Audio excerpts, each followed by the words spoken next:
I think the biggest surprise to us in the last year, we expected institutional investors to start moving into Bitcoin.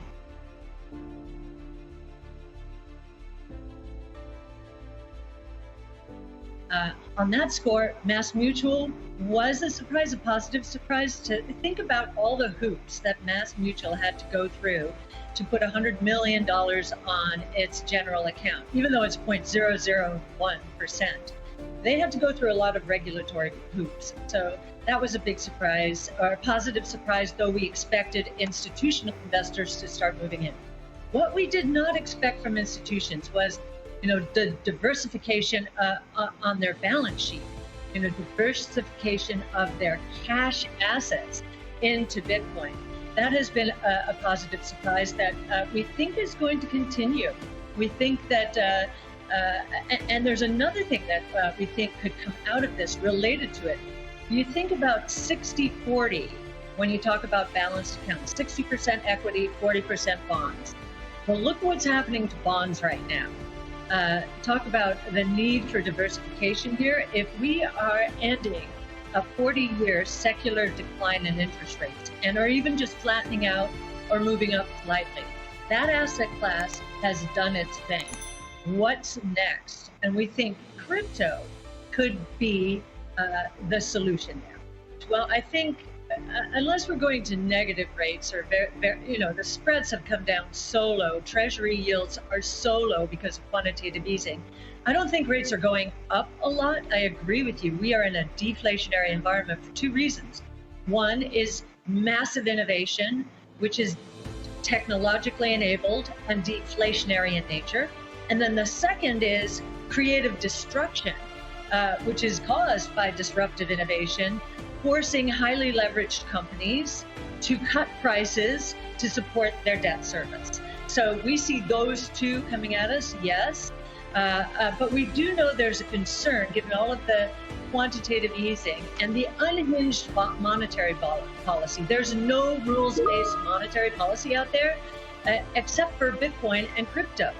So we think this diversification makes sense in terms of cash.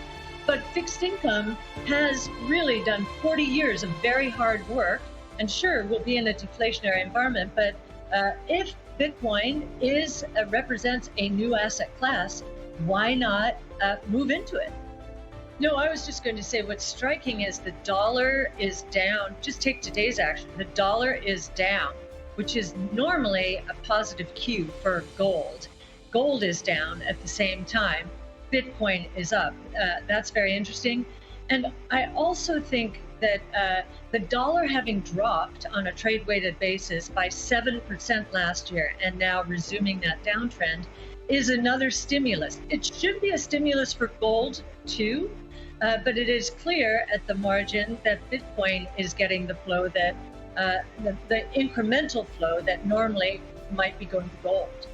I think we're in such early days here. When you think that the market cap or network value of Bitcoin is roughly $950 billion, think about that in the context of an Apple.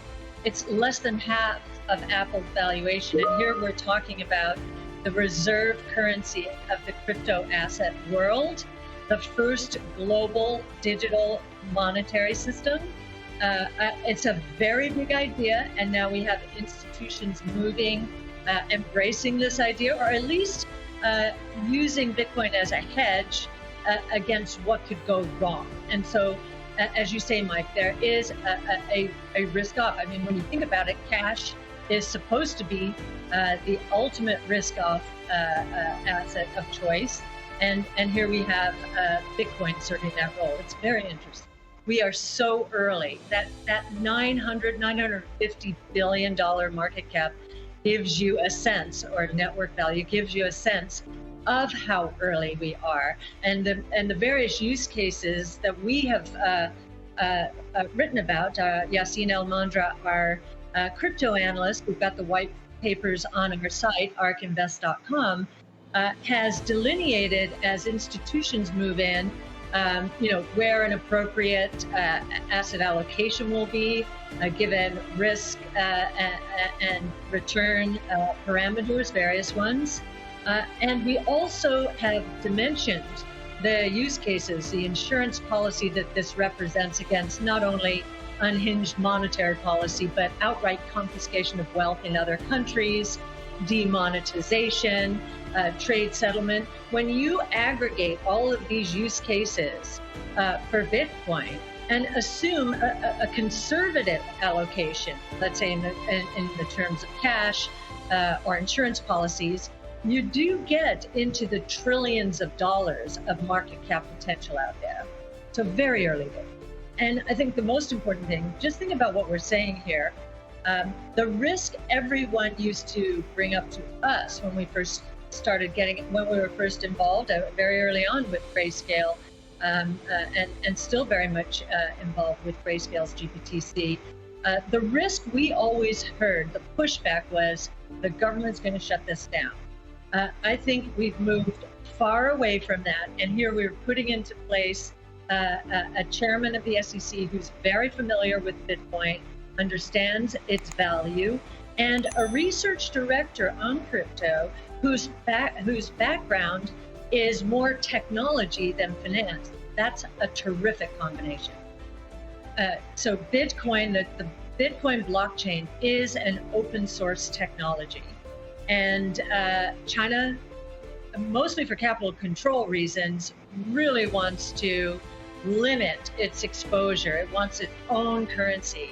I think this is a really important point because open source technologies, if you're going to isolate your country from all of this innovation, that's a problem competitively. And I've been thinking about that quite a bit, our competitive dynamic relative to China.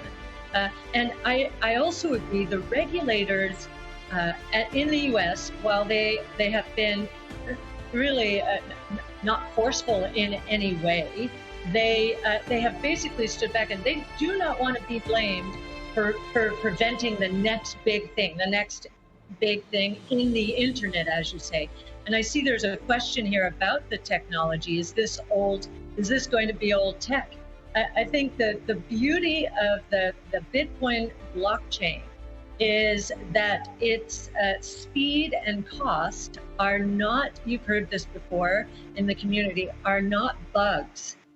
They are features. This is the most secure blockchain out there. And so the idea of digital gold in the most secure network in the world is really an important concept here. So no, it's not old technology.